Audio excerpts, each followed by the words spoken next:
Tight ranges and lack of volatility in the FX market should not be mistaken for calm. We believe the opposite to be true and are seeing this manifest via an overheated equities market, finding it increasingly difficult to ignore the realities of new downside risks to the global economy at a time when central bank resources to combat such risk are already significantly depleted in the aftermath of the 2008 crisis.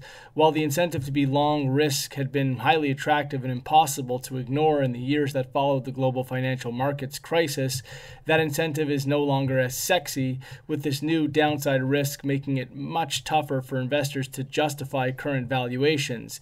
Capitulation has been well anticipated, and the question has always been about not if, but when it would occur.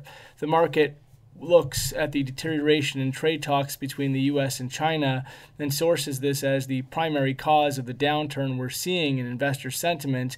And yet, while it's true there's a link between the two, we see the global trade theme as more of a catalyst to a downturn than a cause.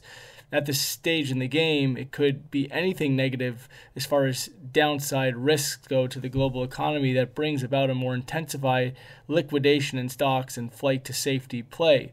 The S&P 500 is headed for a strong bearish reversal month as it gets set to close out the month of May.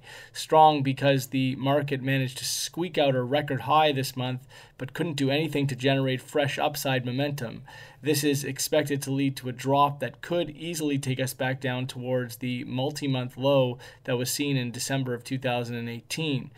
As far as FX goes, one of the reasons the market has been less inclined to move all that much is because safe haven flow doesn't necessarily mean what it traditionally meant when it comes to the US dollar. While the dollar has long been viewed as a premier safe haven currency, existing US administration's soft dollar trade policy as a major variable that needs to be considered, as it's capable of rendering the buck much less attractive in a risk-off backdrop.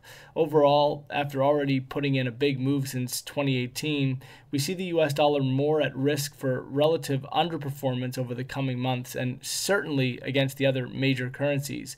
Risk-correlated FX may find some positive flow from soft dollar policy, but will still likely be weighed down on the sentiment deterioration.